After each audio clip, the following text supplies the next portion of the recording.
Welcome, everyone. As always, Corpo Freudiano Vancouver acknowledges that it is situated on the unceded traditional territories of the Musqueam, Squamish, and Tsleil-Waututh nations. We are very excited to have Richard Leeds as our first guest in this time of transition as Lacan Salon has become Corpo Freudiano Vancouver, Lacanian School of Psychoanalysis. We invite you all to look at our foundational statement in our website, as well as the many exciting activities that will be taking place in the coming months.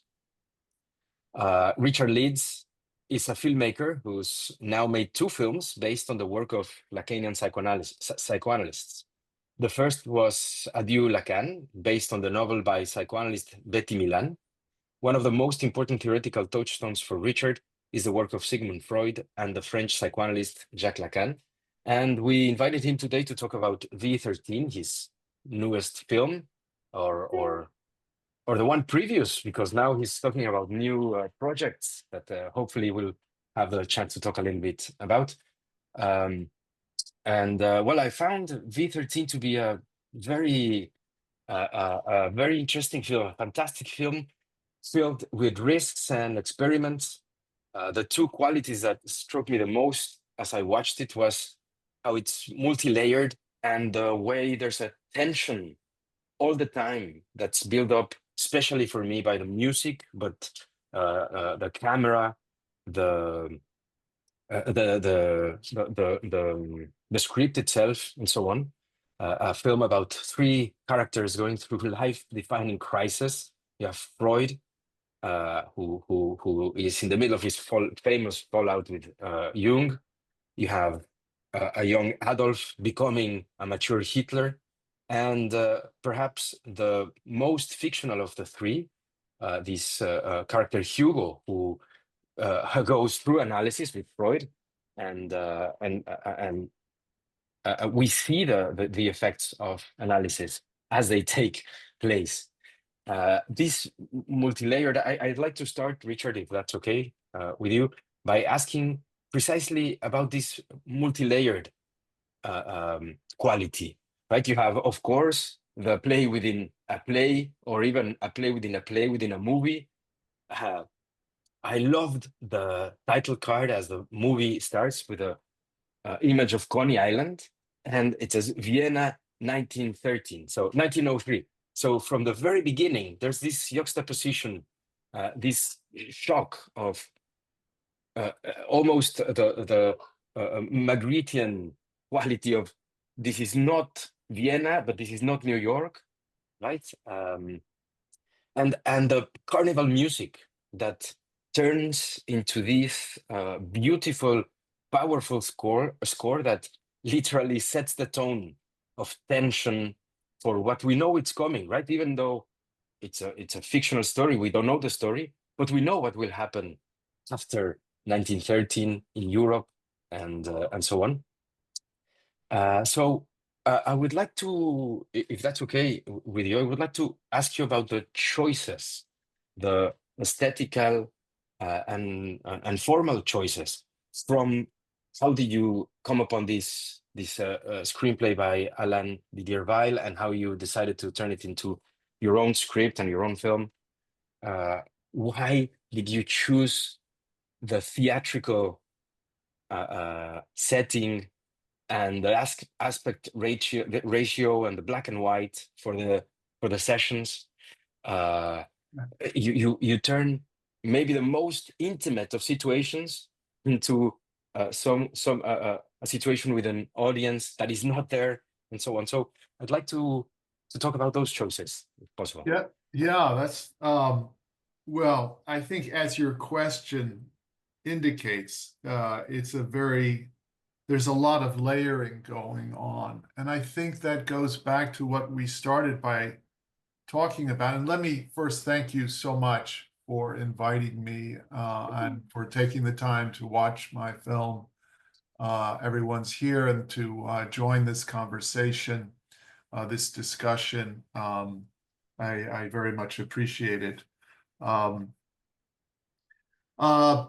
And so I think it goes back in a way to the reading process I started to say, I had the the desire very young to read ancient Greek for various reasons. I had an opportunity from a Latin teacher who wanted very much to teach Greek, and I was I for my father's family that were Pontic Greeks who had immigrated in 23, and my father had no wish to that we should know any Greek, and of course, so I stole the fire, you could say, and went back Mm. and was very interested in Greek. But there was a kind of reading process that I think that affected me very much, which is this process of reading and then rereading, and of a kind of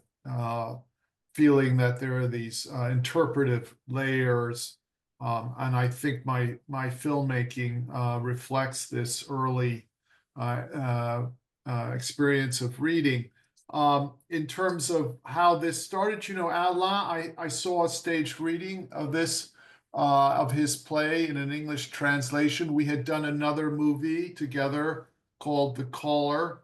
It was the only screenplay Alain Didier-Weill ever wrote. Yeah, he was a Lacanian psychoanalyst, analyzed by Jacques Lacan, as was Betty Milan. This was this V13, which of course was finished second, started many years before Adieu Lacan. I've been working on this film for many, many, many years. But I saw it initially in a staged reading in New York. And I think what particularly grabbed me at first was the play within a play. Because I thought, I think what grabbed me, and a lot of this is retrospectively reflecting on my choices, is how theater in cinema represents a limit to representation. And this, to me, I think, was an intrinsic part about, even though the film is not about the Holocaust, it of course ends with a reference to Freud's own family's own tragic relation to the Holocaust. And it is about the rise, you could say, the earliest stages of the Nazi Weltanschauung that the young Adolf is formulating in Vienna before the First World War.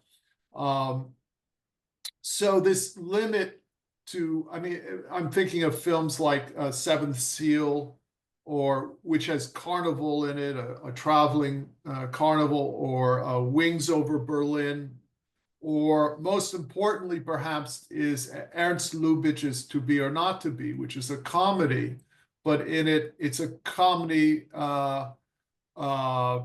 with Jack Benny, but it's on the margins of the Holocaust.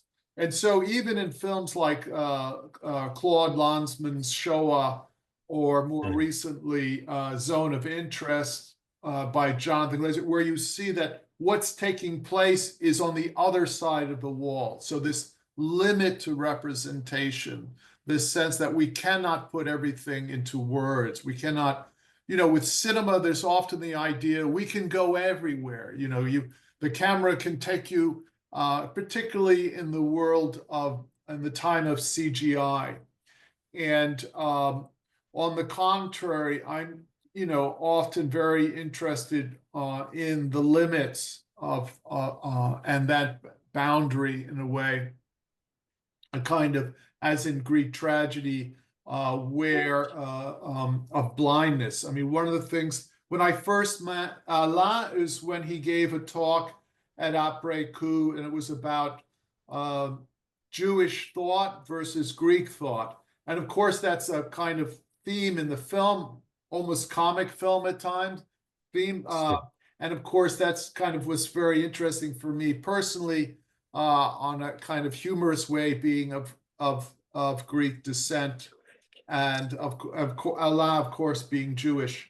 But he talked about listening and the importance of in Judaism of the voice of God and of listening, and the importance this had to Freud and his choice of how he developed psychoanalysis and listening, where, for example, Charcot had photographed the hysterics. He began to listen. And so I was struck by this play within a play, and I think that really was at the center of why I felt I could particularly drawn to this work and translating it into cinema. In terms of setting it into New York, you know, for a while I had two Romanian producers, I had an Austrian producer, I had a German producer, I had two American producers, and we were planning to shoot it in Europe. But I always had the idea that in the back of my mind that I might shoot it in New York. It was, you know, much less expensive. But also, I thought in the end it was also more interesting in a way. You know, there were echoes even then of the rise of the fascism that we see in many places in the world now, the ethnonationalisms that we now see rising throughout the world. And so that was also in my mind. And also the Walter Benjamin, which I quote near the beginning, about, and his idea of history, that we shouldn't tell history, we shouldn't create history as it was, but we should grab an image at a moment of danger. And, you know, even back then I felt we were in a moment of danger. And of course, it's become even more the case, but in ways that I think are fairly complex. But in any case, I didn't want to show the past in a way that just, in a way, more grounded the dominant order that under which we live today, but shook it up. And so this way of telling it in New York, present day New York, mainly in the Bronx. Most of what we shot was in the Bronx, with the exception of Coney Island, which I used the Ferris wheel for the Prater. Coney Island is, you know, my first love was poetry, and and a book of poetry that was very important to me. I had forgotten about this, but during another interview, it was brought to my mind, is Coney Island of the Mind by Lawrence Ferlinghetti. But also it's a place of the kind of origins of film, American film in popular culture. You know, Nickelodeon, cheap, you know, popular, everybody, the kind of the American dream of an imagined past, a shared past of which cinema, the use of movies for immigrants from many different cultures to create a mythic past which they shared. You know, movies would play that role in the United States, in part because they were this readily accessible art form.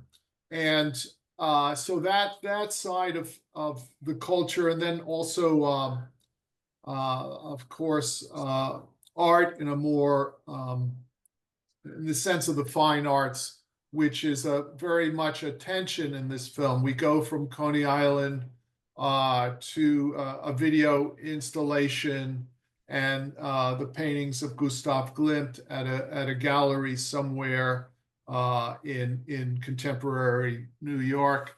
And so this is a tension. You could say the politics of art, the relation of art to politics, is also something that I'm thinking through with the film. I think in terms of psychoanalysis, my own relation to psychoanalysis, or certainly an important part of it, has been through clinicians. My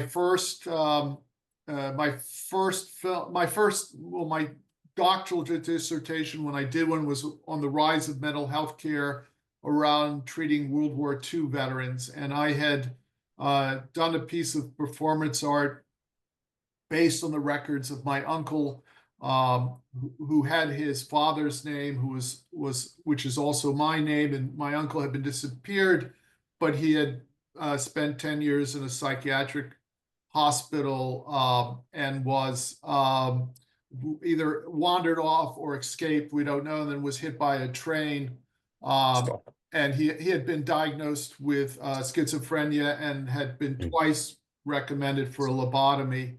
But I was fascinated reading his records, which I turned into a performance piece about how they also told a story about the storytellers in that period of time just after the Second World War, which is the time of the first Mental Health Act in the United States, the forming of the NIMH, National Institute of Mental Health. All that takes place.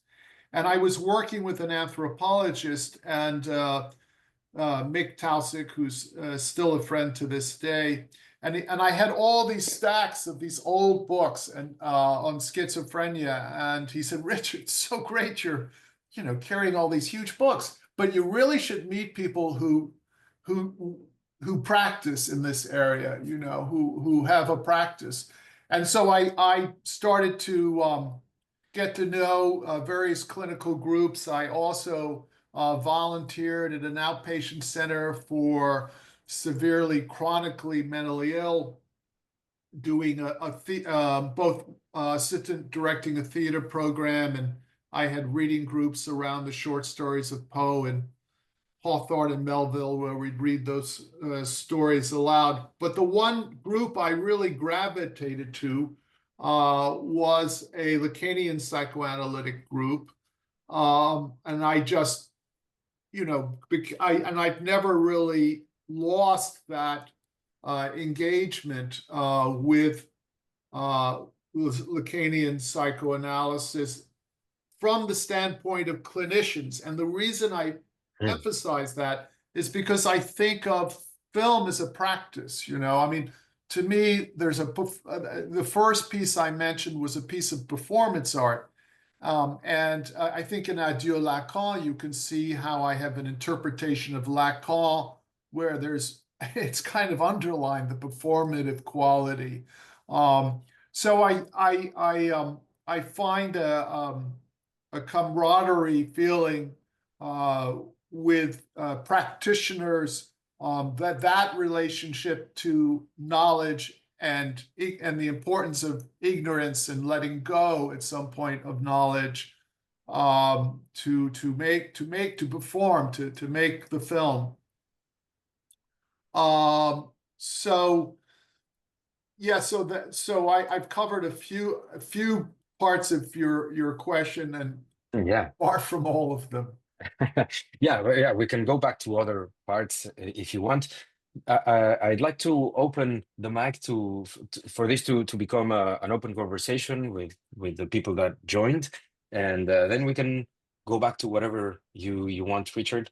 So let's start with Hilda, who is raising her hand. If anyone else wants to pose a question to Richard, please use the Zoom feature to raise your hand, and we'll participate. Yeah, go ahead, Hilda, please. You're muted, Hilda. Thank you. That's almost automatic. Thank you, Richard, for sharing your film with us. I enjoy very much kind of the layer of the different sort of the social aspect or the socio-political with the kind of private, subjective layer of the analysis of Hugo, right? And I really like that aspect of connecting the two worlds, which is one, right? In a way, like Yes. how the sociopolitical is affecting in an analysis, which is something that we see in the clinic, no? Like how the situation that we are facing, this rise of fascism, right? Like this ethnonationalism, how it is affecting, and all of those kind of anxieties, right? I really like some of the stills. I wanted to tell you, like this red chandelier when it has like this reflection. I really love that, as well as at the last part of the film when Molly is walking in the river. Yeah. It was beautiful. This sort of almost like a cavernous world, like underground, very beautifully filmed. And also the scene at the end, almost at the end, when Adolf is about to take the train in this park. Just I really like those things. I really didn't like the actor. However, I have to say, like, I wanted to ask you, what was the choice of, like this actor? To me, it looked a little bit too composed from the image that I have of Freud, that is a little bit more disorder, perhaps more like affect, kind of present. And that's one question. The other is like about the script writing for the film. In what way is different from the play, and if you ever met Didier-Weill? Those are my two questions, like the choice of the actor for Freud, and the script writing in comparison with the Didier-Weill play, how was done. Thank you for these questions. Alain was a close friend. He had come for a long time, and we spent a lot of time together. He was newly married when our first film collaboration, The Caller, opened, won a prize at the Tribeca Film Festival in New York. And I think he loved the movie stars. We had Frank Langella, Elliot Gould, Laura Herring, won a prize. There was a lot of Razamadaz. He was just newly married, and Axel, who's a close friend of mine still, I think he liked saying, "Hey, this happens to me every day," and so it was a wonderful memory for him, a wonderful time in his life. And I think that was part of the reason that he wanted very much. He passed away in 2017 unexpectedly, but that he really wanted to make another film again, that we wanted to work together again. So we knew each other very well. I have heard many brilliant analysts speak, Lacanian analysts speak. I could rattle off a few names, but I won't. But Alain was a writer, a playwright. He loved music. Axel, his wife, whom I knew, is a jazz singer. So we immediately bonded. There was part of who Alain was that had a great affinity with the arts, and he was someone with whom I felt an immediate sense. There were many people I would hear speak and feel great admiration and respect and be very interested. But with Alain, we immediately felt like we shared something. And I'm very grateful that we were able to, do two films together. Alan Cumming as Freud, which I have to say I love. He was a Scottish actor. He's also very known for his theater work. particularly around Cabaret. I think his performance as the MC in Cabaret is legendary. And because of I early on, I was able to get him through a mutual friend. He expressed interest in playing Freud, and that was pivotal to us being able to make the film. I mean, he's a very well-known actor. He's also an actor who's known as a LGBTQ activist, and I thought that was an interesting way, an important way to update Freud for our time. The other famous film recently about Freud has been with Anthony Hopkins, where a major part of the narrative is his kind of defensive phobic reaction to his daughter same-sex desire. Honestly, I don't know that part of Freud's story, but I wanted to portray Freud as a figure of emancipation.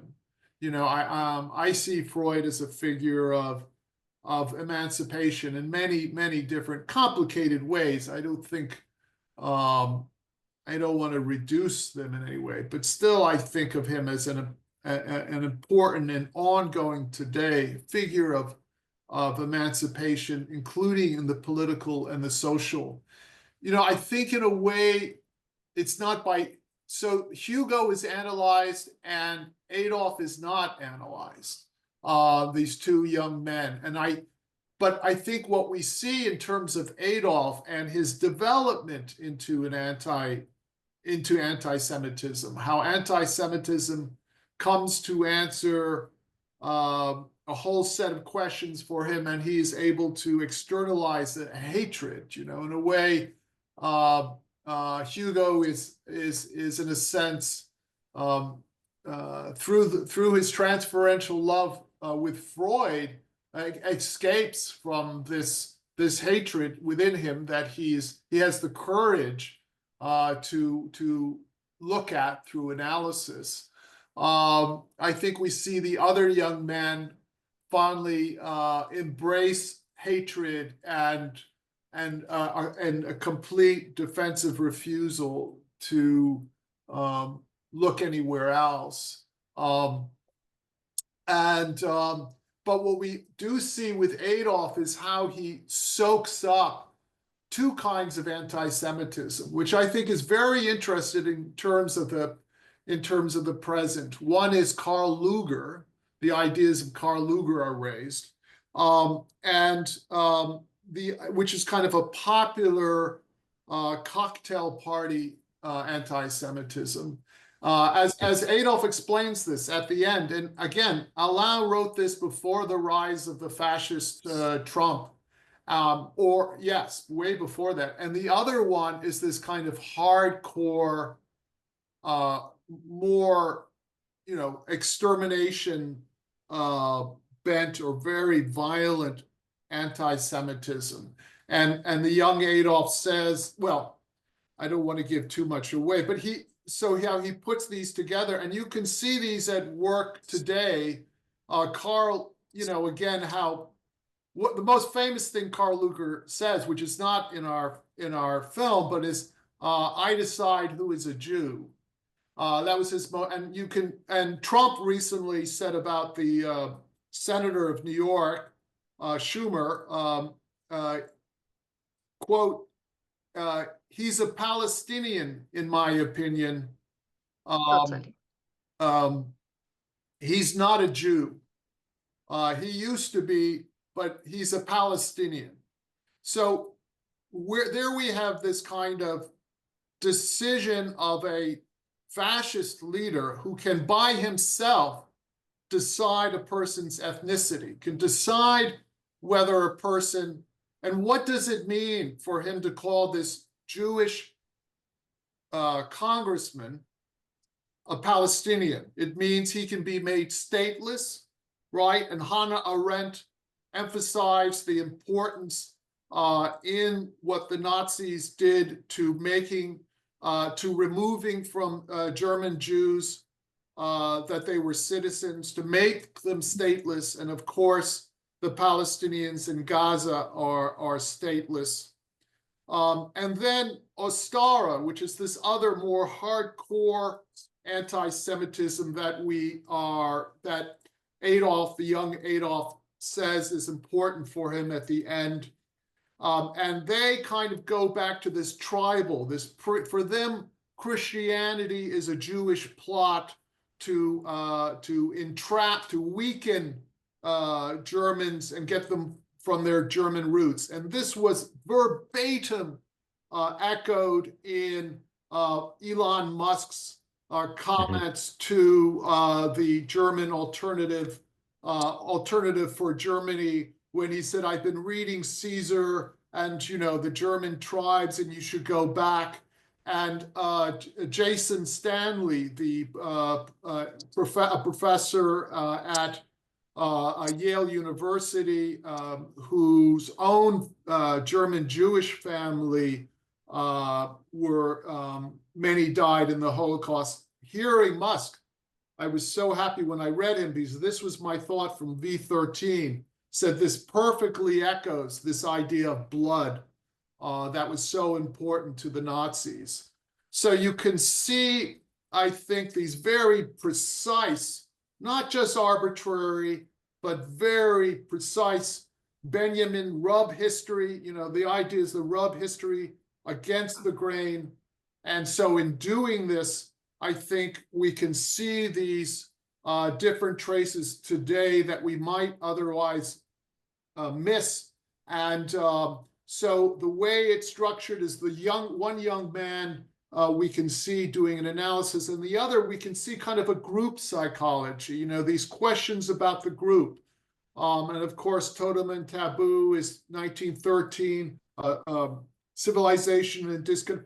So, it's interesting about Freud's work in terms of the group and where that was, and where we are today, and how do we, and as you say, the kind of I love this term of extimacy, but this kind of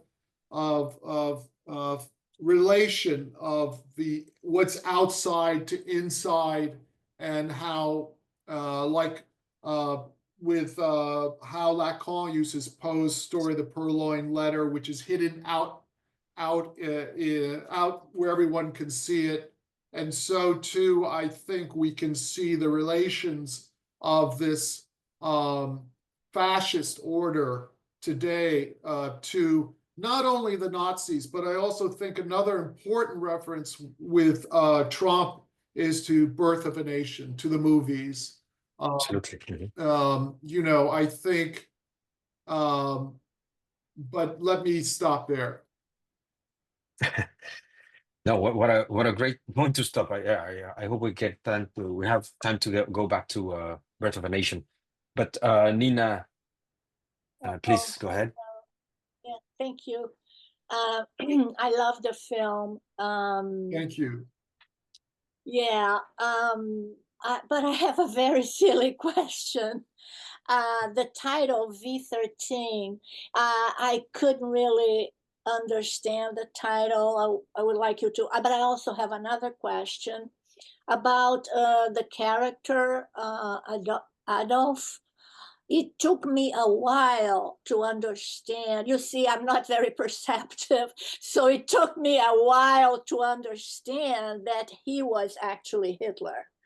And I think it was very interesting. I don't know if you did that on purpose, because I saw him as an everyday guy, someone that we can meet, especially now in the time of Trump. And we see Elon Musk, saying those horrible things. And we think, this is a regular guy, Trump as well.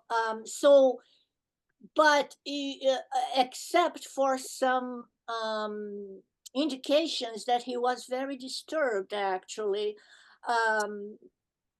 when he avoids intimacy with women, you know, in that kind of hysterical way.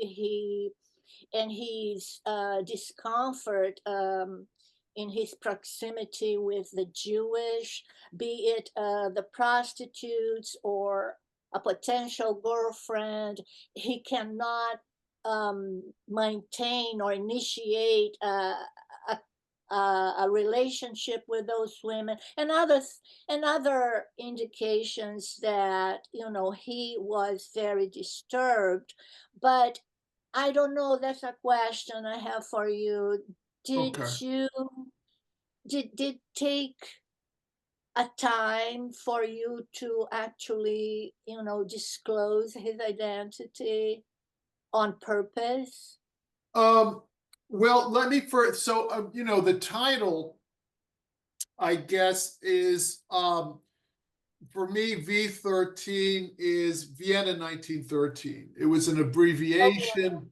Okay. And, you know, I was interested in, again, kind of graffiti signatures, and so the way people sign with graffiti. There's a lot of graffiti in the Bronx that we see in passing, of a kind of shorthand.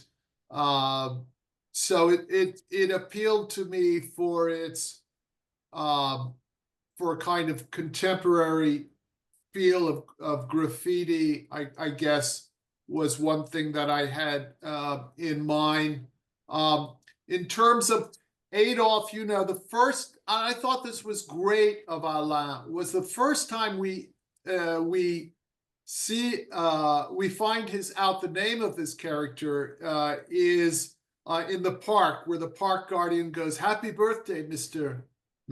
And he's Adolf."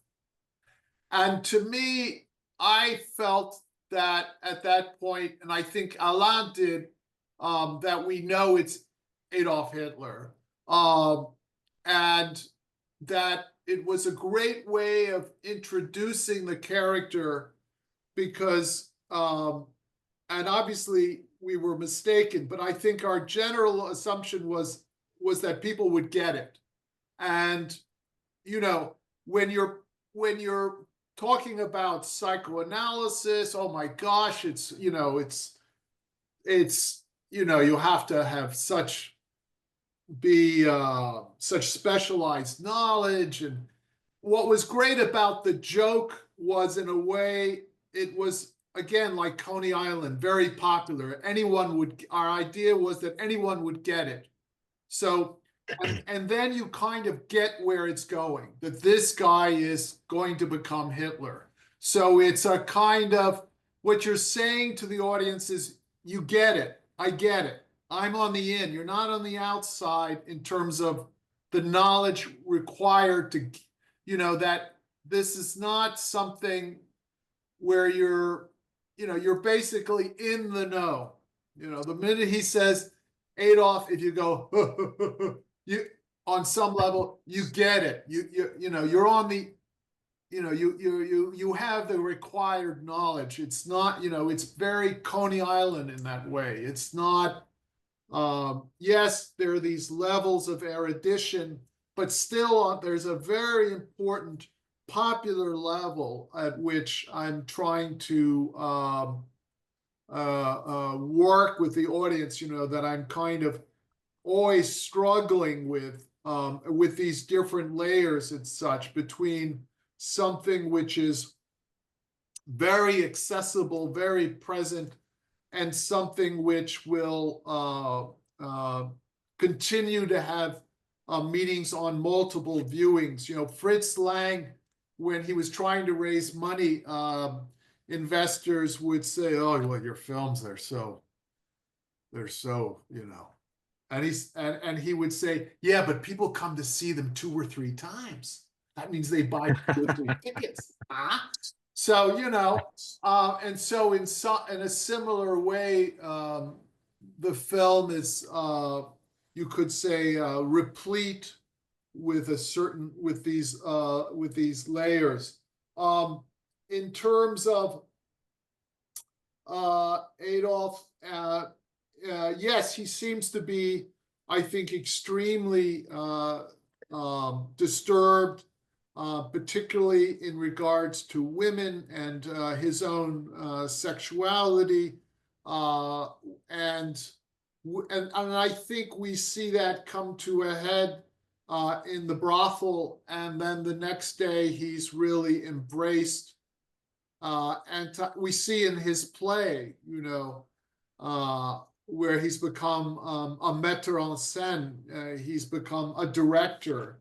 I'm always interested in my own not being outside of questioning the role of cinema, of some kind of self-examination in all this. But Adolf really comes together, unifies, is no longer a divided subject in some kind of imaginary identification through the hatred of Jews, which finally shields him from any experiencing the conflicts we've seen him experience during the course of the film. Wow. Yeah. Garrett? Yeah, thank you very much, Richard. It's really a gift, I think, also to the Lacanian community. And appreciated your movie as well with Betty Milan. So, yeah, I think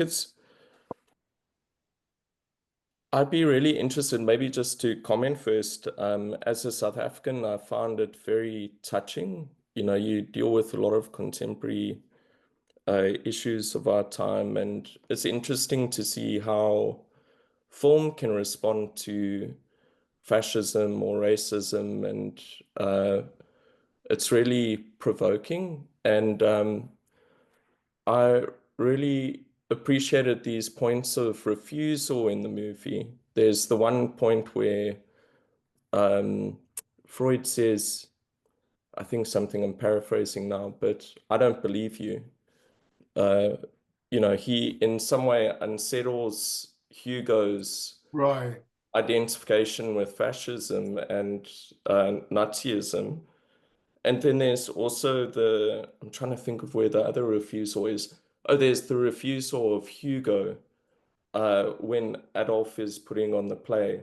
Yeah. And, there's just these beautiful moments, and it really shows how psychoanalysis can really play an important role in this time, because there is also this traversal of the fundamental fantasy, this in his process, Hugo's process, but also there are these fantasies at play that you speak to in the spirit of the time at the moment, where there's the manifest destiny of the Christian right or a fascist right or whatever that comes to play. So I just found it very beautiful. And then because you were friends also with, sorry for pronouncing his name incorrectly, but Alain, and he was analyzed by Lacan. And I don't know, maybe this is just my curiosity. Did you ever speak about his own analysis and how much of that showed up in the film as that reflected in Freud's style, or the cuts that were made by Freud in the movie itself? Thanks very much. Thank you so much. And thank you also for mentioning Adieu Lacan. Yeah, the two films, of course, have a very close relationship to each other. They have some affinities to them. In both films, the analytical scenes are filmed in the aspect ratio of 4:3, this tighter aspect ratio. And all of Adieu Lacan is 4:3. But in V13, the analytical scenes are black and white. 4:3, Adieu Lacan is all black and white.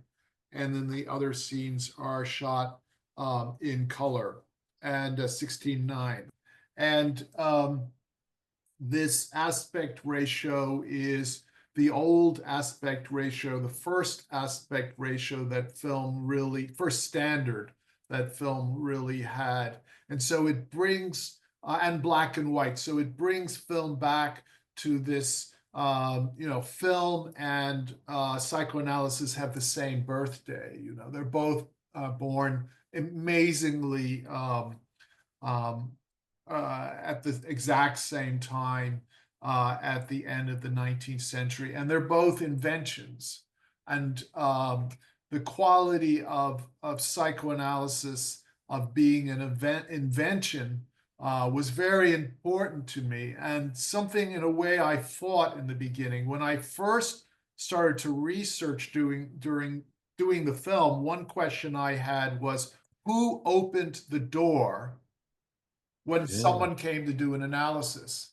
And it was incredibly obsessive of me. I mean, I thought, well, there must have been a standard answer, At Freud's office, you mean? At Freud's consulting room. Yeah. Yeah. And I couldn't let go of this for the time. I researched, I had colleagues who are historians of psychoanalysis, and in some cases, psychoanalysts themselves. I was referred to someone at the Freud Museum in London, where I'm very happy to say we've been invited to screen V13. And I finally realized, well, there was no like one answer. I had to let go of that. And I think, I love the last session that we see of Hugo and Freud, because there's something Lacanian about the way it ends. He kind of calls it, and so to me that was kind of one moment. Did Alain ever talk more about his analysis with Lacan? There's no times that he talked about it that come regularly to mind. He did publish a book. He did edit a book called Quartier Lacan. And that to me which is a set of interviews with many people who were analyzed by Jacques Lacan. And it was a very important book, I think, for both films, but particularly for Adieu Lacan. People would say, oh, your Lacan is so likable, and they are very often used to the portrait of Lacan that they find in the biography of Elizabeth Roudanesco, where he's kind of a cold fish. And so mine is much more, and I think it was really informed by the interviews that can be found in Quartier Lacan with people who had been analyzed by Lacan. I had also conversations with a few people, who had been penniless at the time they were analyzed by Lacan, and he accepted books they would find off the street. So this kind of image of Lacan as being obsessed with money was dispensed with. And although, of course, money we see is very important in Adieu Lacan.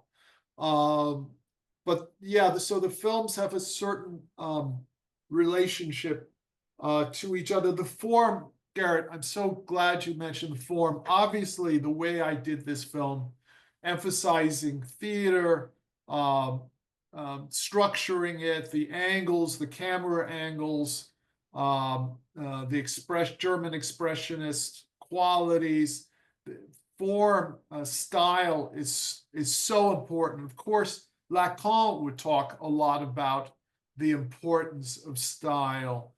I also think, recently I was at a festival or a series of films shown in Athens at the Greek Film Archive of films that were made at the end of dictatorships in Portugal, Spain, and Greece, all at around roughly the same time. And one of the things was striking was how, in response to censorship, allegory had become very important as a way of dealing with the concerns then.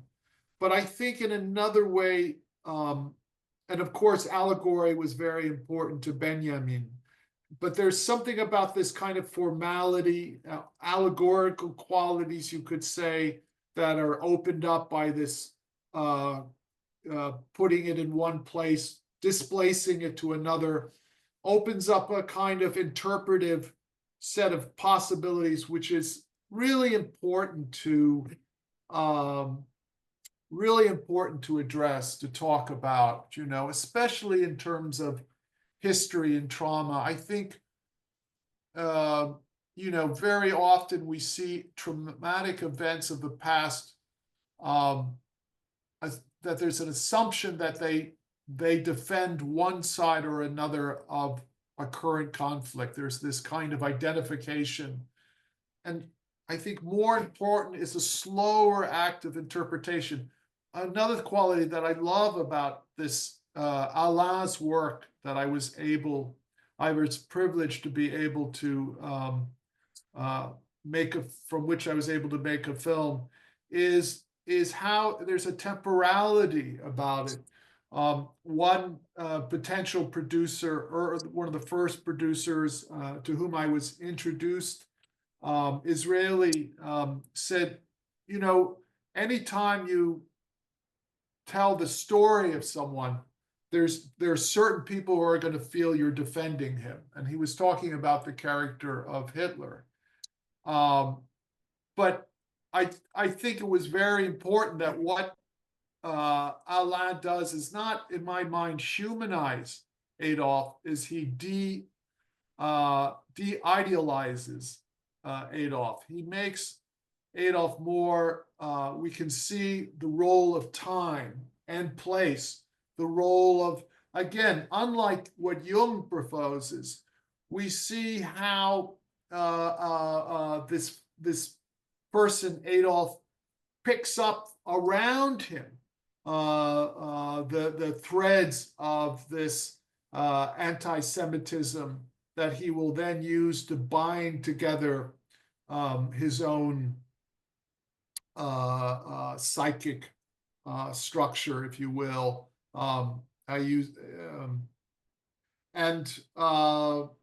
So this again, the form and style of obviously this is a very stylish film. And one of the things I'm often asked is like, well, what do you want people to come away with from this film? And it doesn't mention the contemporary situation at all. It's never mentioned. And these are my own, when I connected to, say, my own political perspective on the current administration in the United States. These are my own, but it kind of, but I think it's generative in a way because of this formal quality of it, which was, very important to me. Yeah, I can take this opportunity, Richard, to tie this precisely to something you said earlier. You were talking about the limit to representation, which is at play in this tension of the film. And you went to storytelling. And of course, filmmaking and psychoanalysis are both about storytelling. I agree completely with what you said. They're both inventions. And they are not only inventions in the obvious term that they were invented. As you say, they are coetaneous, but also that they are always inventions. One is always inventing. Yes. psychoanalysis, and one is always inventing filmmaking. I think your film is very again, it's filled with risk in that sense, in the formal and aesthetic risk. And of course, we were talking at the beginning about your love of tragedy, of ancient Greek tragedy. And I think a very contemporaneous style of, or it's very fashionable now to talk about autofiction. And autofiction is always tragic, right? In the sense that you've talked about how your grandfather and how your childhood informed this, configured this film as all of the other films you will ever produce, of course, direct. So you said history, showing the tension between history, trying to show history as it was, and that sort of fake transparency, which is very much what spectacular, which I love, of course, spectacular films do when they transport us with very expensive, very beautiful production to 1913 Vienna. Of course, I love to see that, and So do I. Yeah, sure. yeah, of course. But the risk you take is precisely to run against this depoliticization of history. Right. Of this was history, and there's no political statement when I tell it like it was. And I very much liked what you said about Didier-Weill's treatment of Hitler. I was precisely going to ask you about this. I was going to use the term de-reification of Hitler. We use Hitler as a figure. He was evil, you know. He's not human. He's evil incarnate. We don't have to worry about it ever happening again because this was a figure of evil incarnate. So in that sense, I worry, and this is the question I would like to ask. One thing that sort of worries me about this history and this film is the pathologization and even Oedipization of anti-Semitism. Like the risk of thinking, yes, anti-Semitism is an individual symptom, a symptom that has to do with the way my parents, whatever. So if I go to analysis, then I will be cured of anti-Semitism. And of course, it's again a point of tension because yes, there is the embodiment of segregation and in fascism, in people, in everyday people, from your incarnation of Adolf becoming Hitler to, of course, we know about the history, the father of Trump, the grandfather of Elon Musk. We know these stories, but there is also Ostara as a society, as a group. Absolutely. So this point of tension between politicizing history and pathologizing anti-Semitism. Yeah.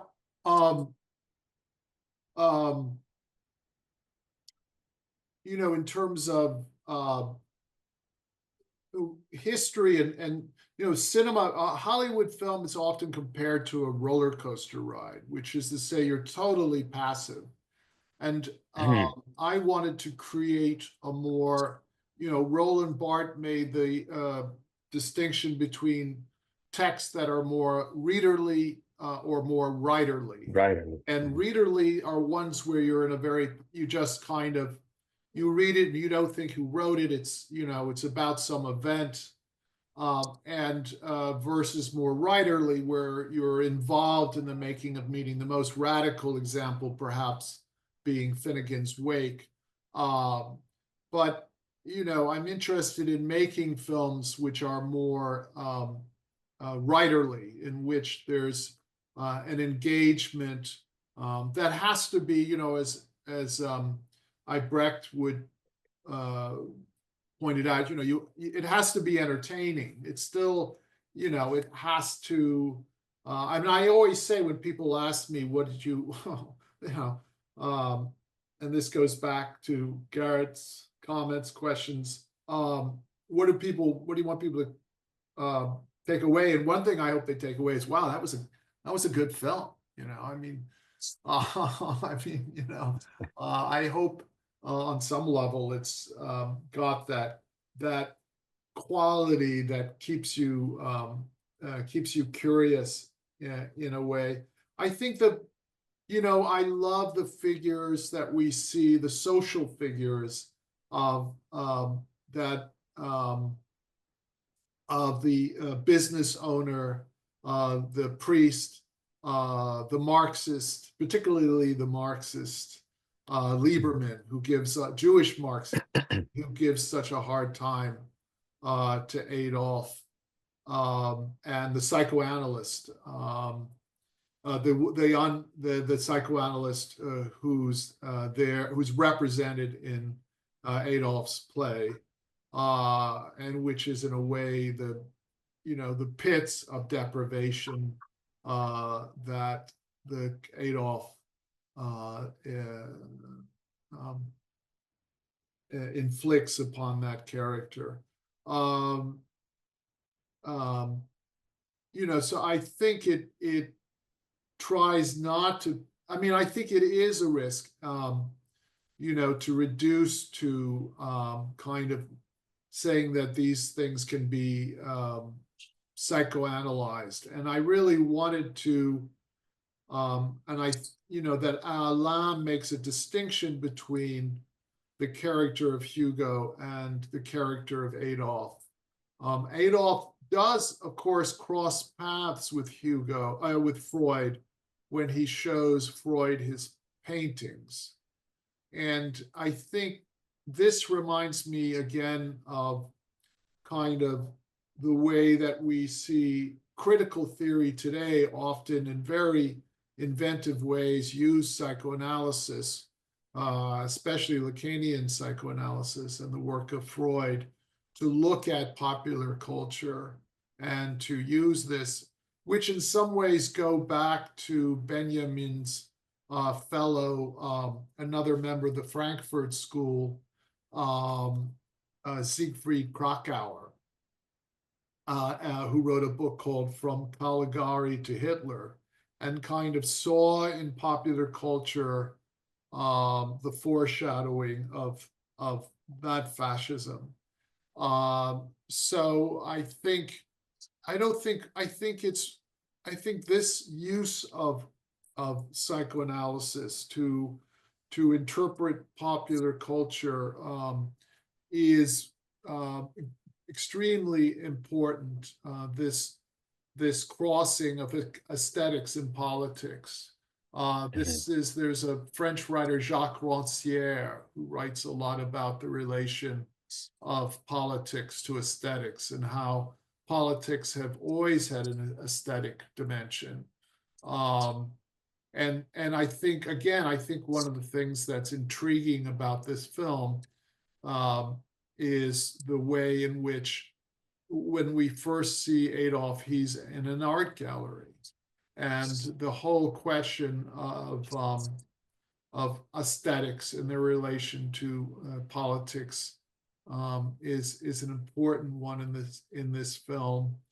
I think even though they both go back to the 19th century, I think the relation of film to psychoanalysis has really changed, in that, in the early days of cinema, the idea was you could escape into seeing a movie.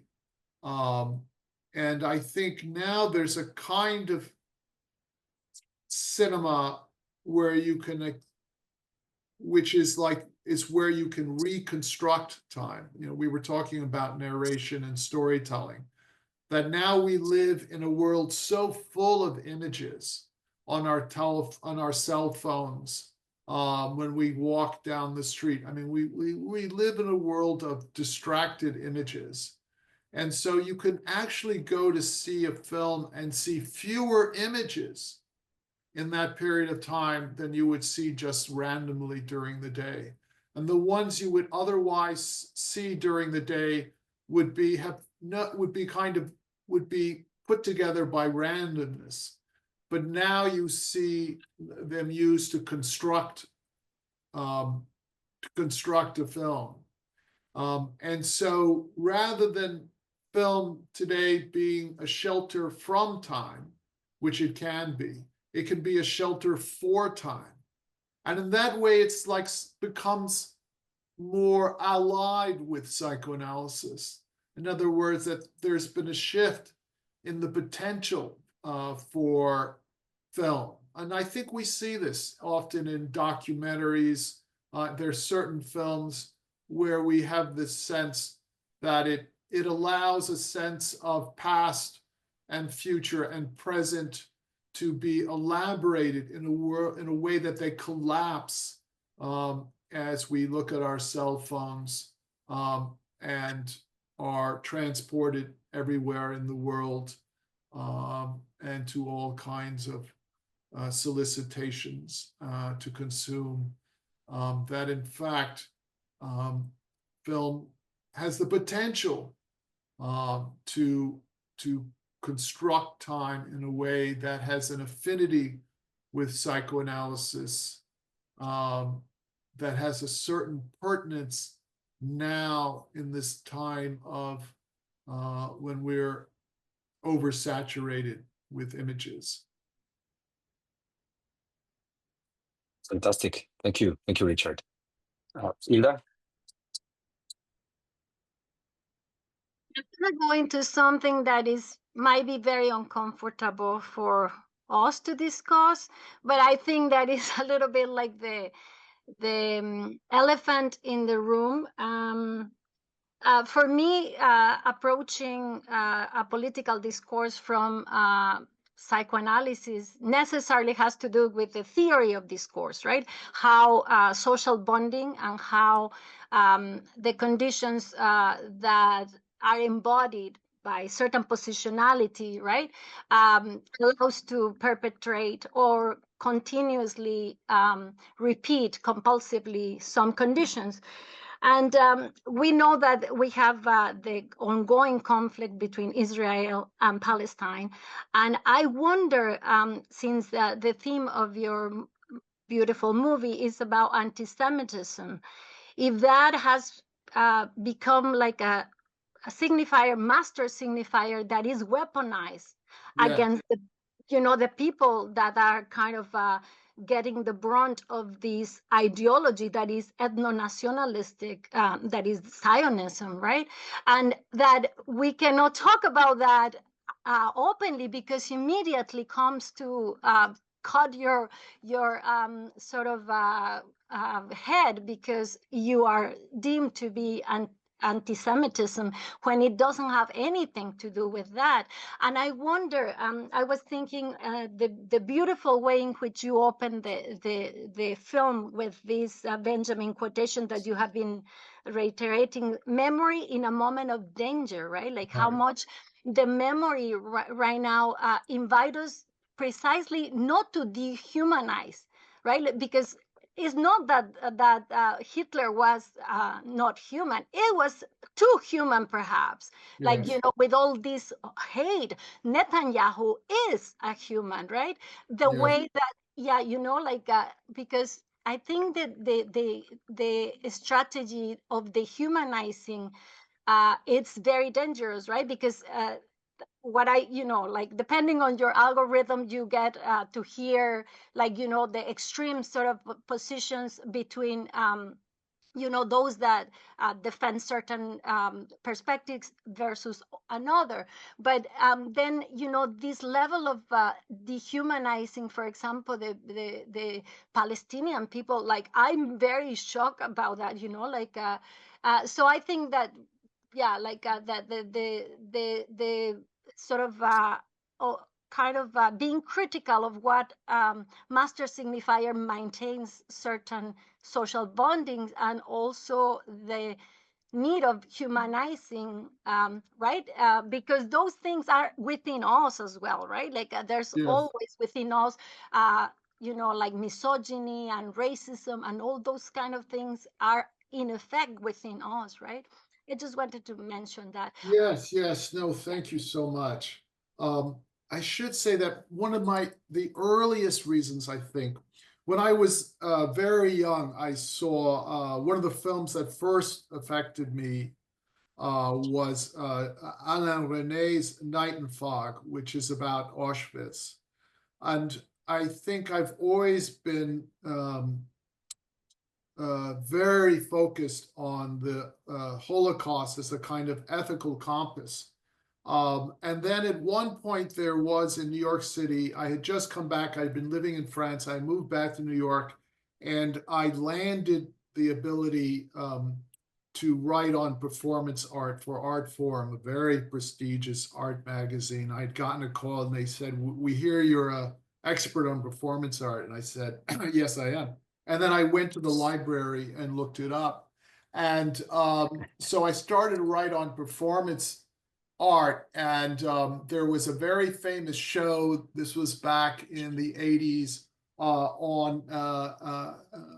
that the funding had been withdrawn from the National Institute for Humanities because of its relation to the topic of AIDS. And I had written with a friend who died of AIDS an essay, and I went to see this exhibition at a place called the Artist Space. And in the basement, there was a show on Palestinian videos. And I said to myself, you know, the show above was famously controversial. I thought, well, this show is even more controversial because no one writes on it. So I proposed to write on this show of Palestinian videos. And I mean, I was writing reviews in the back of Art Forum. And so I wrote on these videos, and they were, you know, kind of what I would call anthropological. They showed that Palestinians had pet birds. You know, I mean, just kind of about the life. And some of them were more political in kind of a Chomsky-esque way, but none of them, you know, advocated any kind of violence that I could ever see. So anyway, I submitted this essay, this review to Art Forum, which became famous recently because of the expulsion of its editor because of their a statement they made regarding the Palestinian-Israeli conflict. And I got back. It's not a conflict, it's genocide. Let's call it that, no? Yes, yes. Thank you. So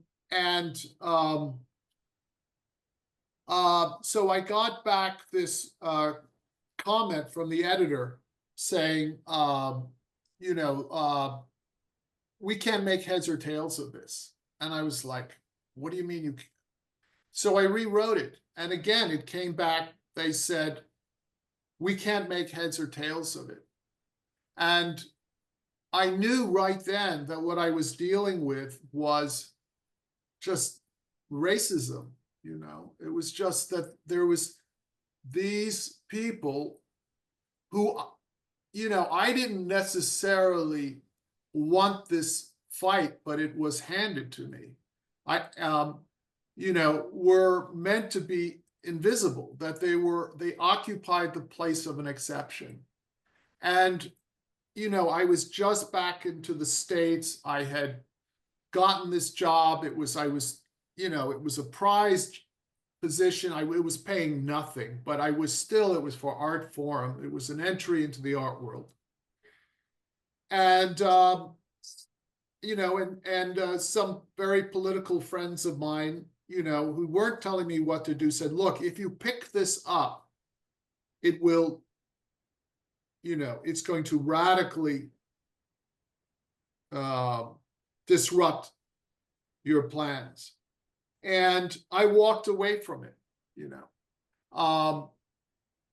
But it troubled me. It stayed with me because, you know, in some way there was this contradiction between this kind of compass, moral compass I had had, which was and remains, you know, in a way, the fight against anti-Semitism.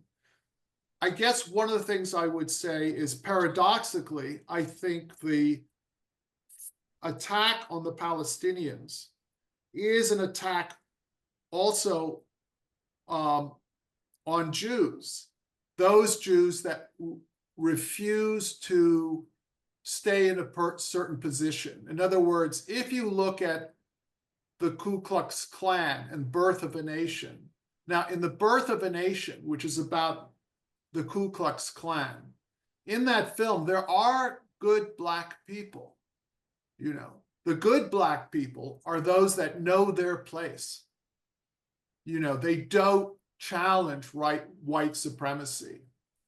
And I think when, you know, and this is very much in line with Hitler's original ideas for how to deal with the Jews. And you can find this in a book, a recently published book called Hitler's American Model, where he talks about, you know, the Nazis, very much admired part of the American tradition of racism. In fact, the United States was too racist for the Nazis. You know, they eventually, in the Nuremberg laws of 1935, defined a Jew as anyone with a grandparent who is Jewish, whereas the Americans defined as Black anyone with a drop of blood. So the United States was too racist for the Nazis. That's quite something to think about. So, and I think it's, and of course, Trump's father is arrested at a Ku Klux Klan rally in 1926. And I really think it's Birth of a Nation, which gives you the idea of how this works out, which is to say, you know, there's a complete compatibility for Christians, for Christian Zionism, Christian nationalism, and support for Zionism, which is, it's about deportation, or, you know, that Israel will be a Jewish supremacist state which mirrors a white supremacist state in the United States. So, and which will mirror extreme ethno-nationalist states throughout the world. So you find this kind of fascist international of extreme nationalist states, which is a complete, in the midst of climate change, you know, it's a fantasy about boundaries or borders, you know, which in the midst of, you could say, this radical transformation, capitalism and technology and such, is a reaction to that in some way, and wanting boundaries and borders. But it needs to be thought through in some way, because these are fantasies about borders, and how they function. So I think there is a radical rise of anti-Semitism, but it's where it's coming from is this war on anti-Semitism, which is destroying. You know, there are Jewish professors at Yale. Jason Stanley is one of them, who write on fascism, which are moving to Canada now because of the rise of fascism. There are Jewish friends of mine, many, who are feel threatened because they're not the good kind of Jew. You know, they're the kind of George Soros. They wander in their thinking. They wander in their sexuality. They make free associations rather than staying in their place, whether that be Israel or support of Israel. And I have many friends who are Israeli, and I, you know, wish for the safety and security of all Israelis. I don't believe you get to it through a genocide against the Palestinians, you know. But for me, these are things that are opened up by rubbing history against the grain, which is what I do in V13. But not to give the film too much credit, it does stay in 1913. But, you know, when we first tried to, when this first, Juan Luis maybe remembers this, when we were, you know, we've been corresponding about this film. I finished this film a while, well, actually I didn't, you know, I wound up editing and re-editing. But the first film strategist we had was a Jewish, very well-known Jewish film strategist, because that would be part of the audience, and it is now part of the audience, but it's an important part, but it's Jews who are against what is happening to the Palestinians, who are helping us now to get this film out, because they feel it's important that these terms get unpacked, you know, thought about, and not. But when this film came, you know, so he saw the film and he was very drawn to the film, but we were doing a Zoom and he said, no one is interested in anti-Semitism right now. And, you know, I was searching to turn off the mute button, you know, and I said, what do you mean no one's in? And he said, no, you don't understand what I mean. No one who curates a film festival is interested in anti-Semitism. And he was completely right. No film festival would take this film. And, you know, it may not be Gone with the Wind or Citizen Kane, but it's a really interesting film. And the fact that not a single film festival would, because they were worried about the fallout, that it would start a discussion that would lead to arguments. And, you know, my experience with the film and audiences now, because I think things are changing, you know, I think one of the things of the idea of après-coup, of Nachträglichkeit, of even of a Benjaminian notion of history, is that the past, in a way, has a dynamic relation to the present, and it can be transformed. And, you know, again, I had never thought about my own family's relation. My Greek grandparents fled a genocide in Turkey against the Christian population. It was the first one to interest Raphael Lemkin, who coined, the Polish Jew who coins the term genocide, first becomes fascinated by what happens to the community of my grandparents in Turkey. And then later on, his own family, members of his own family die in the Holocaust. But I had never really thought about that. But it, again, the effect of the history, retrospectively, I've become interested in that. So again, this dynamic relation of the present to the past, and I think that's important. Thank you, Richard. And thank you, Hilda, for bringing this up. Mandana? Hi. I have a little bit of, I don't know. I just wanted to ask you, I thought, like, with all respect, I found it a little bit hypocrite that I found your film actually anti-Benjaminian. You know, like you said, like the film remains in the 1913, and I think you're right, because like you did not do the material, like the historical materialist approach to the filmmaking. And I think if Adorno was alive, he would be really, really mad when you said the film needs to be entertaining, because a film about that time with a quote of Benjamin at the beginning should be really disruptive in my mind. Should Yes, not be thank entertaining. you so much. You know, I can't,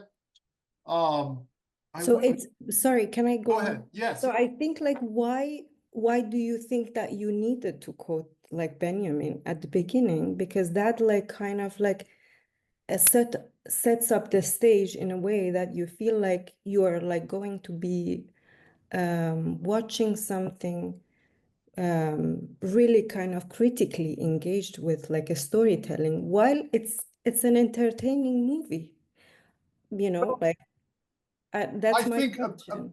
well, Benjamin and Adorno had very different feelings and did not get along at all in regards to these questions of entertainment. And Brecht, you know, when Brecht talks about entertainment, you know, he's talking about the fact that you're making something which is a work of art and has to have an aesthetic level. So I don't make any apologies for that. But you know, I think you have a very valid point of view, and it's you know, I think it should be debated and questioned. I guess I thought of setting it in New York, and the reaction the film has gotten makes me feel it is, in a way, I mean, I may think of it as entertaining, a level of entertaining, but the way that it has been rejected and repressed, you know, makes me feel I'm doing something right. But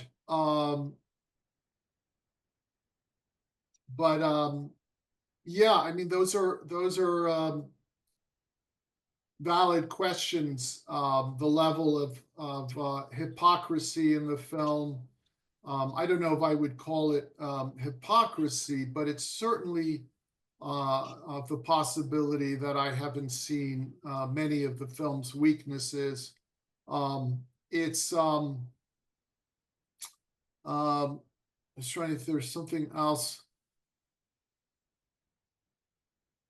The quote from Benjamin, it's interesting. It was my only change. I mean, there were cuts I made to the play by Alain, but otherwise I stayed true to it, and I did keep it in the world of 1913.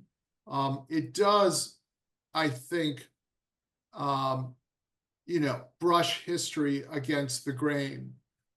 But I think one can challenge it, but I'm not sure that challenging it necessarily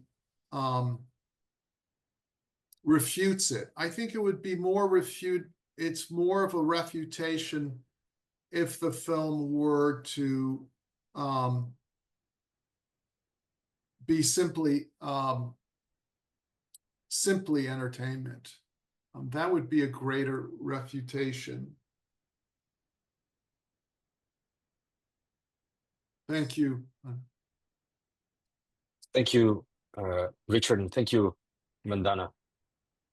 Nina has raised her hand as well.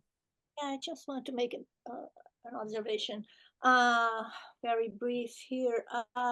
Actually, if you are living today, where I live in the United States, and it in the open, you know, we see these statements on TV, in the New York Times by Elon Musk, Donald Trump, and others, and many, many others, and the voters. And you know, when you watch that movie, it's impossible not to see that movie as a social critique of the American society of our time.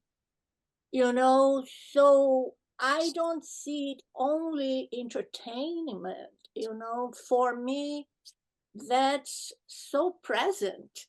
And that's why I thought it was so interesting, the development of someone like Adolf in the beginning, being so his ideas, you know, his bigotry, his hatred, his craziness, you know, it's so it's a behavior that it's so common, you know, nowadays, so common, so open, that I I see. That's why I couldn't, because he's so human, Adolf is so human in my context here. So I don't, so it's a warning, it's not because the person behaves regularly, a person has money, a person has a good job, that the person is normal, actually. He is a Trump voter. That's what I wanted to say. Yes. I think when I was thinking of a moment, this quote, I was thinking of these fascist parties and Nina, and I was also thinking of the murder of Jews in the Pittsburgh in the synagogue by someone who believed in replacement theory. This is the extreme right. And again, I've thought that, again, I think it is worth looking and analyzing the history of and the presence of anti-Semitism today. However, I think it is shielded by this false equivalence between anti-Zionism and anti-Semitism. I think, Peter Beinart, who wrote an article in Jewish commentary called Anti-Semitism and Zionism is Not a Contradiction, where, there's research available on just the support of Israel often coincides with overt expression of anti-Semitism. And so it's not by chance that the man who walks into the synagogue is expressing views of Jews will not replace us that are now the accepted ideology of the White House, which is become even more radically pro-Israel and is dismantling the universities under the flag of anti-Semitism. And so that this is, it's not by chance that these are attacks on institutions which have had a historic role in Jewish life in the United States. I mean, again, this is the model of Black people in Ku Klux Klan in The Birth of a Nation. There are good Jews that know their place, and their place is either Israel or supporting Israel. And then there are the bad Jews, which is to say those who think, or who wander. I think you can look at a book like by Betty Fuchs, Freud and the Invention of Jewishness, where she elaborates on the importance of Freud's Jewish heritage to his work, and just see how antithetical that is to extreme nationalism.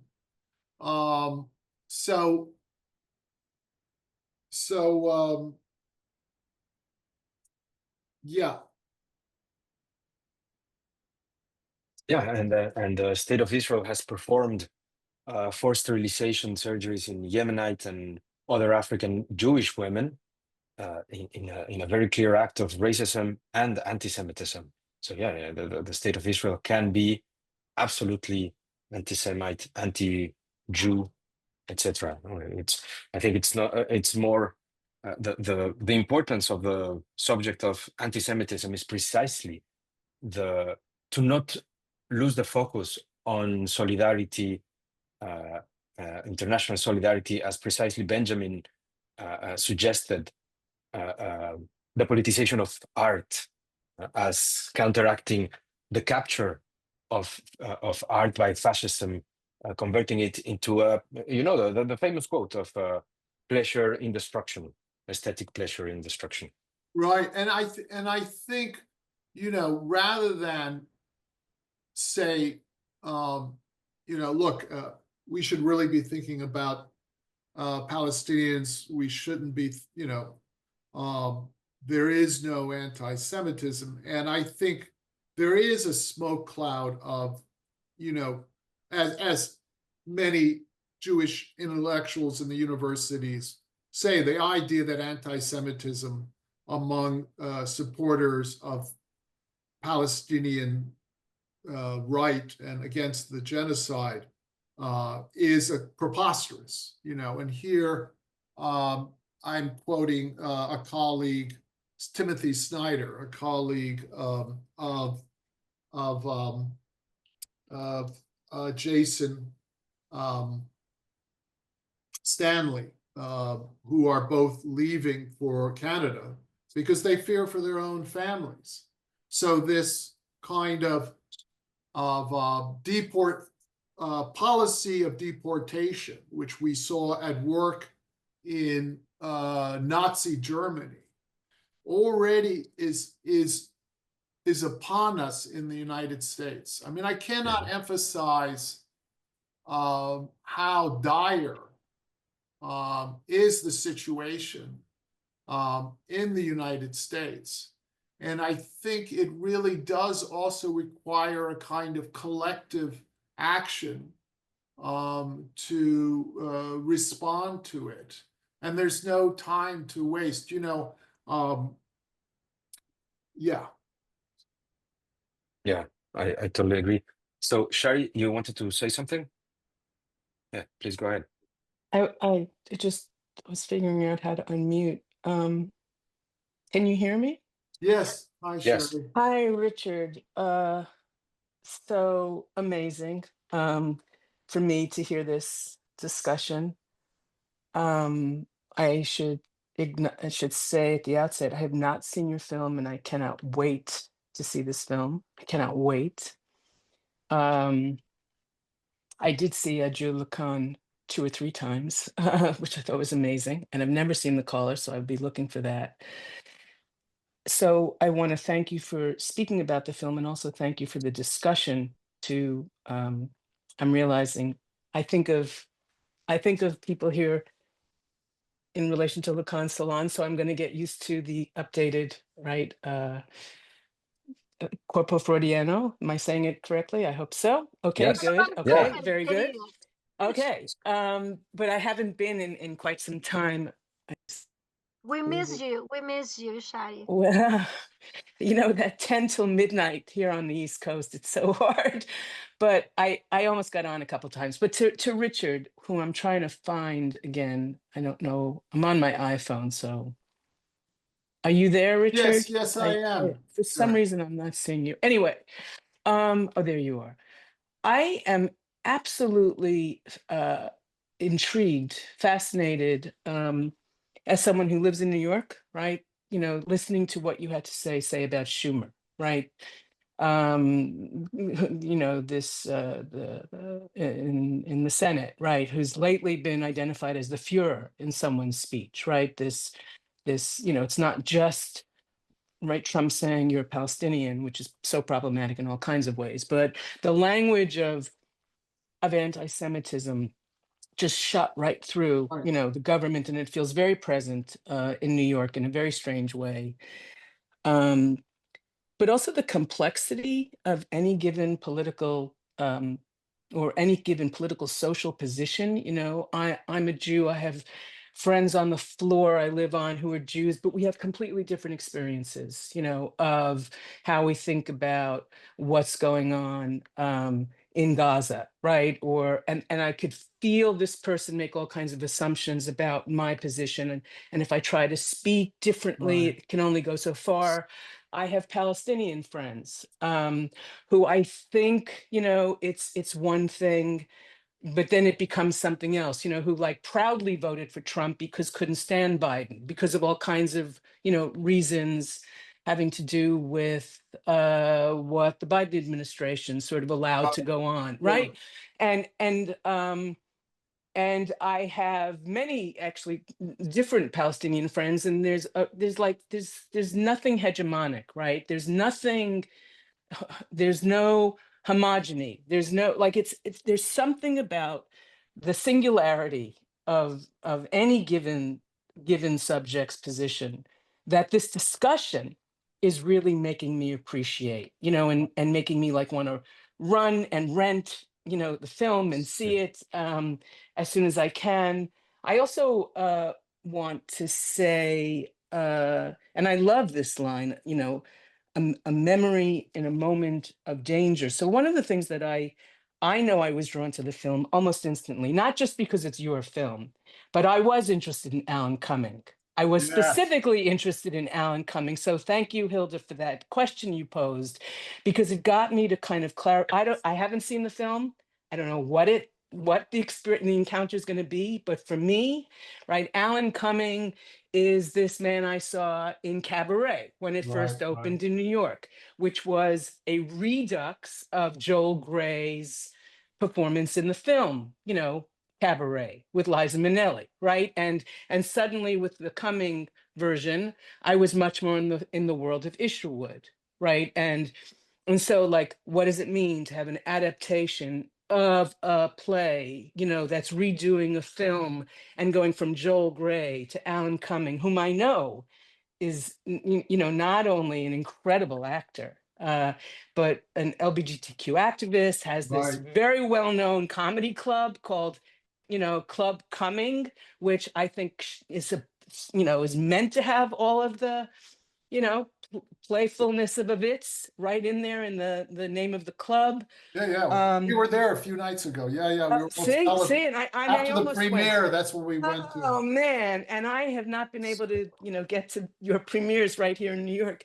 So I'm just like super interested in seeing Cumming's performance, in part because of my own experience, in part because I think of like what's been raised by Mandela, by Hilda, these questions just about, you know, some of what we get in his performance.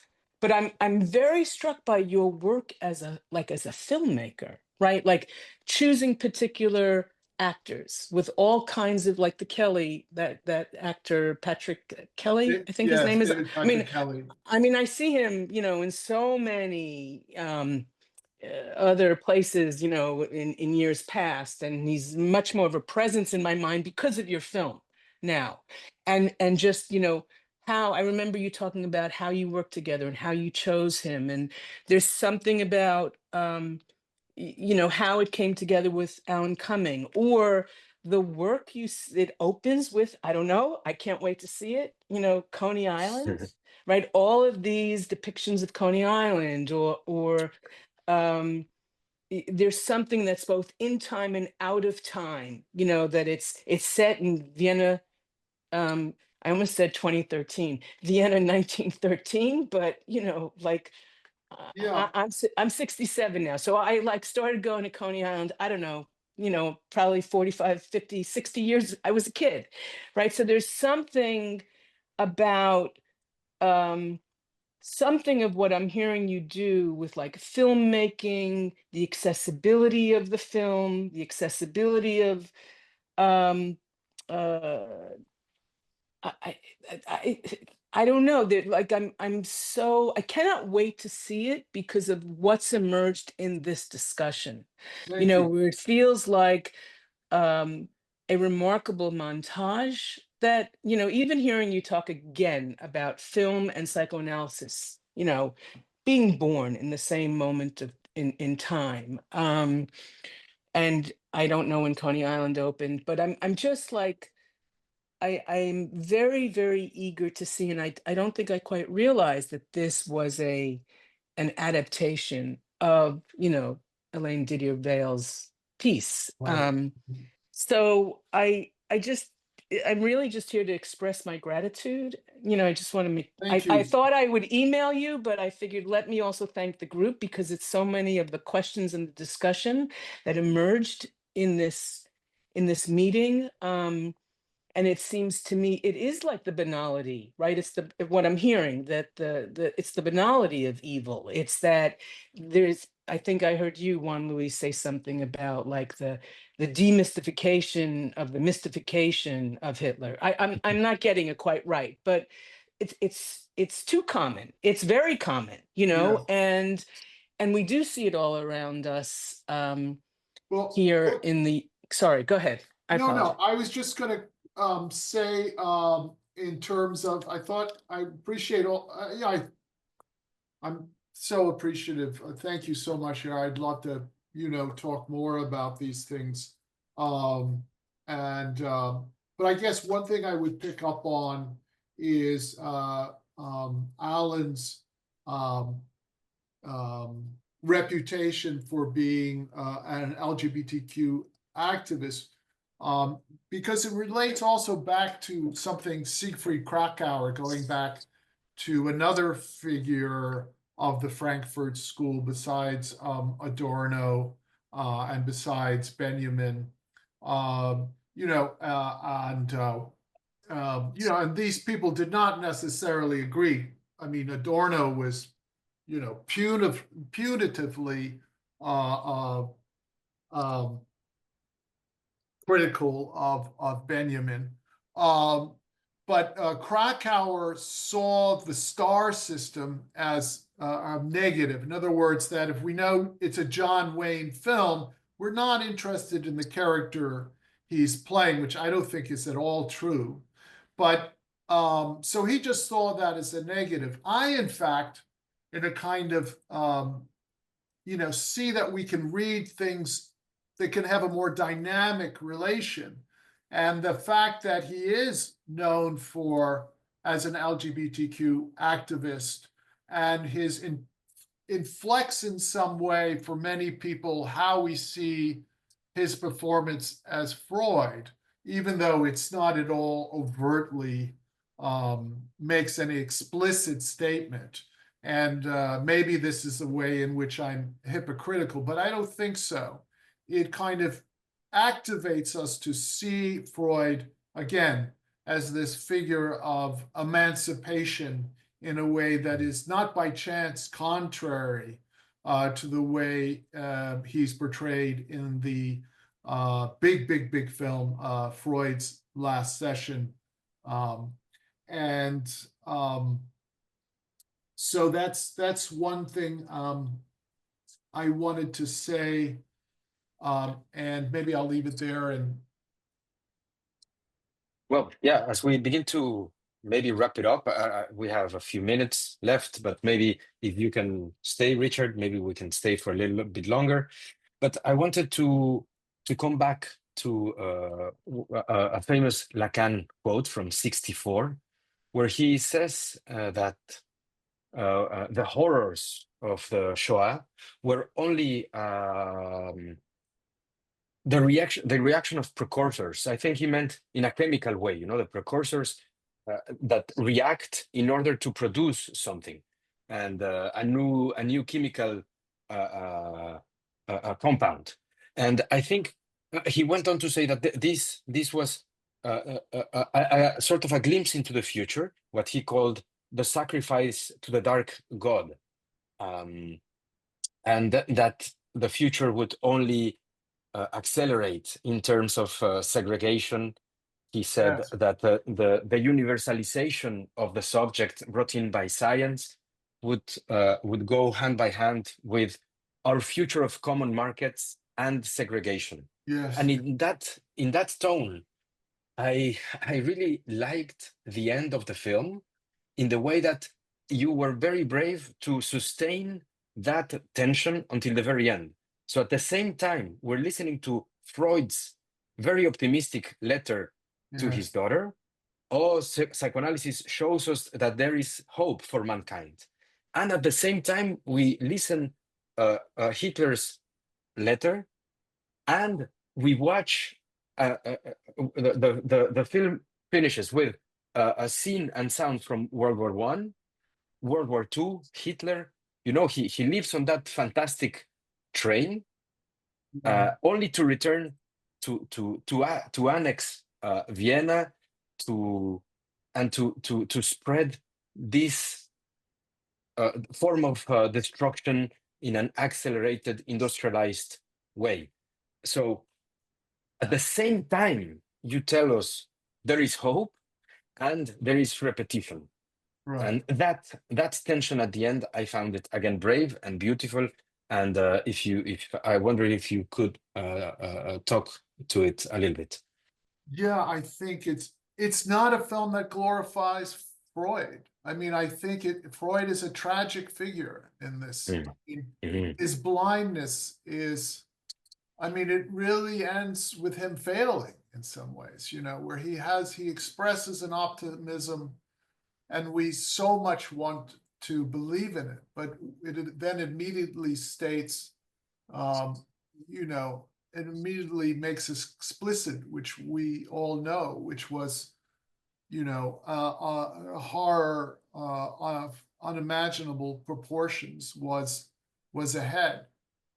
So, and then the repetition, which is underlined in a way by the Blue Danube, this waltz, and the idea of repetition, something that returns.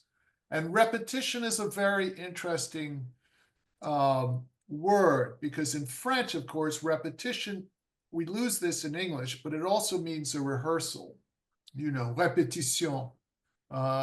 Actors have, and of course, repetition in psychoanalysis is one of Lacan's fundamental concepts. And, you know, the possibility for an actor, every repetition is a chance to change. In fact, should be a change. Yeah. You know, an actor will, in doing another take, brings it alive by changing things.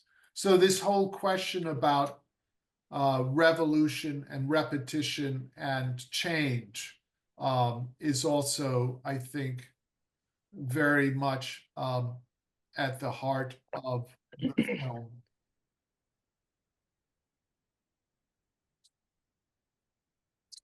Yeah, I would have loved to, maybe in another opportunity, I would have loved to talk a little bit more about the music and the people who are behind the music.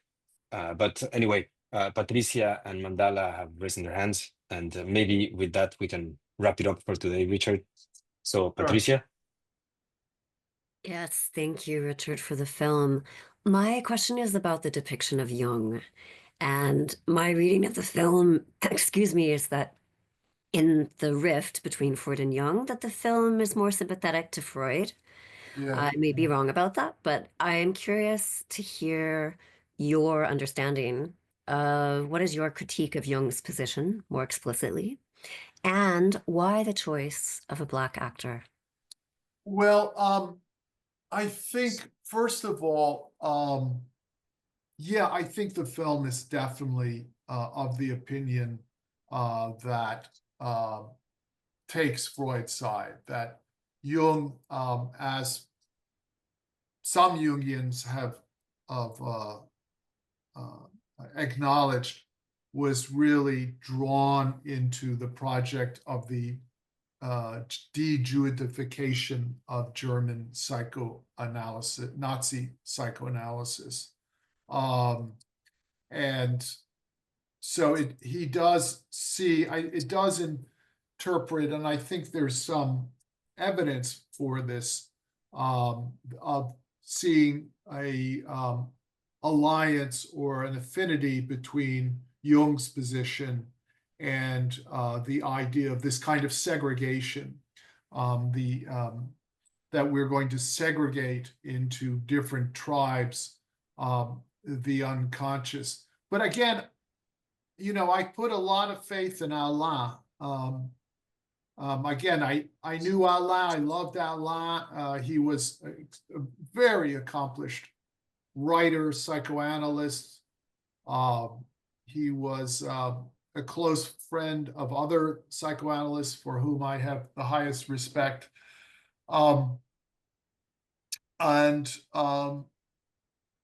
wanted to plunge into this. I spent years committed going back to making this trying to make this film. I could have dropped it at any time, but I kept returning to it. And so, and I'm glad, you know, I thought when the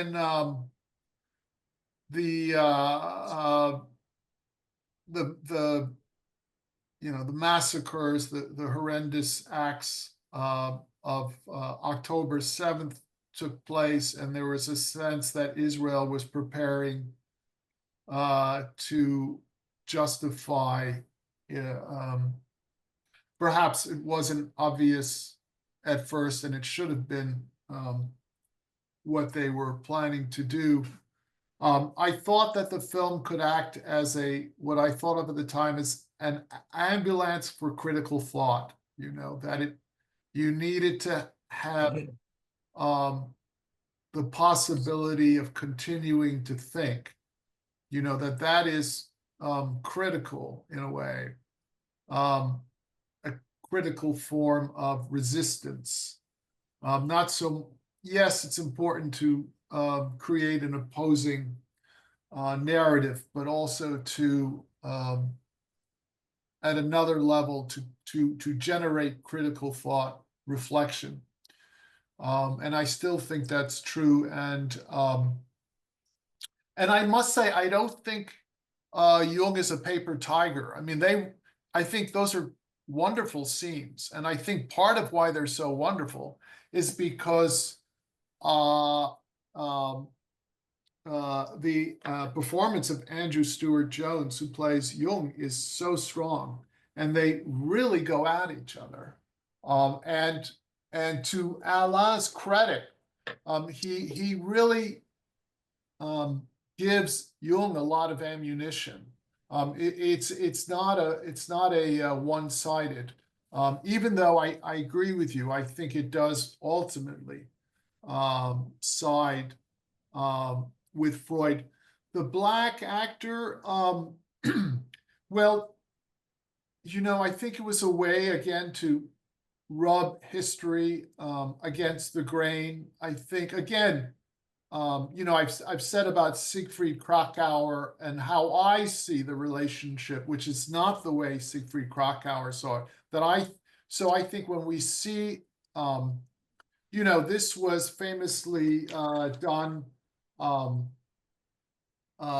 by in a film called Psycho Ward, I think, by Sam Fuller, where there's a Black actor who plays a Ku Klux Klan, who's insane and plays a Ku Klux Klan member. It stimulates, it rubs history against the grain. I also think it brings up an affinity, which is very important, and I've learned more since then, between anti-Semitism in Nazi Germany and the treatment of Black people in the United States. And I've learned since then that, you know, again, the Nazis made a careful study of American laws, Jim Crow, laws about immigration. You know, they really saw the United States as the only real model they had in terms of law. But when they went to draft in 1935, the Nuremberg laws that would be used to remove citizenship from German Jews, they really relied heavily on models that they could find in US legislation, which is not to say, again, I don't want to oversimplify it. Obviously, there's a whole other part of American history. But I think, I mean, the joke I would sometimes say is, you know, listen, I want everyone to know that before I cast the Jewish actor as Hitler, we did carefully consider a number of Nazis. And before I cast the Black actor as Jung, I want you to know we very carefully considered a number of white supremacists. but I think it brings something alive. It's a great performance, but I also think it's casting against the grain in a certain way, rubbing history against the grain in a certain way, that helps to, I also say that in Adolf's play, the rabbi is a Black actor as well. So it's, let us say dialectical. Thank you, Richard. Mandana? I think I had the same question about the Blackness of Jung, which I don't know if I'm convinced by your response, but thank you for sharing that. The other thing, I'm also not really looking for a response, but I just wanted to say that also thinking about the signifier danger, I wonder what would be a dangerous act for a filmmaker, no? And also like a person who rewrites the history.